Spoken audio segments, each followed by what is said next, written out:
Paling aman ya, nggak berinvestasi itu cash, uangnya cuman cash doang, ini kena inflasi. Yang kedua di sini ada RDPU, ada deposito ya. RDPU tuh reksadana pasar uang. Ini biasanya returnnya ya 5% lah. RDPU kadang di atas deposito sedikit karena deposito bisa 4-5% itu pun masih dipotong pajak ya. Ada juga obligasi, ini gue sebutin di sini, ini pas slide itu waktu gue pakainya ORI di sini, ada saham ya. Ada private equity, ada venture capital, dan ada di atasnya lagi sebenarnya waktu ada kripto ya, itu yang lebih beresiko lagi. Jadi semakin tinggi return yang mau dicapai, maka resiko yang kalian ambil tuh kan semakin tinggi.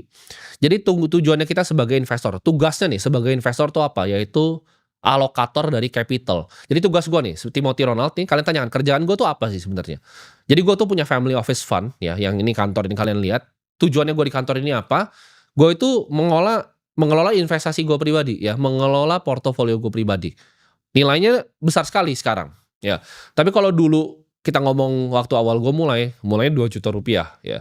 Jadi tujuan ini alokasi kapital ya. Berapa sih ada di cash ya? Berapa sih ada di perusahaan-perusahaan?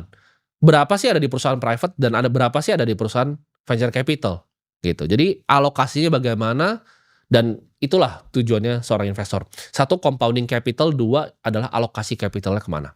Nah, ini gue akan kasih kalian brief introduction ya, pengenalan singkat apa itu saham sebenarnya. Nah, apa itu saham? Saham itu bukan kalian pikir ya, ticker, simbol, grafik, angka, itu nanti dulu ya. Saham itu belakangnya adalah sebuah perusahaan. Jadi kalau kalian punya PT, nih kalian bikin restoran ya bareng teman kalian misalnya modalin ya. Misalnya kalian punya restoran, ini gue bikin restoran Kayalan ya. Restoran itu kalian bagi ya. Kalian itu pemodalnya, teman kalian ini adalah operatornya. Kalian bagi saham biar gampang 50-50 ya kan di PT-nya. Modal di store yang kalian setorin tuh 500 juta. Jadi modal yang bisa dipakai untuk mulai restoran itu adalah 500 juta, tapi valuasi dari restorannya, kalian punya 50%, kalian masukin 500 juta, itu jadi 1 miliar. Ya, itu nggak ada bedanya. Kalian mau beli sahamnya, mau bikin saham seperti itu, kalian punya 500 juta bikin restoran, kalian mau beli saham perusahaan yang private, yang kalian bisa deal di belakangnya, atau kalian beli saham yang kebetulan ada di Bursa Efek Indonesia.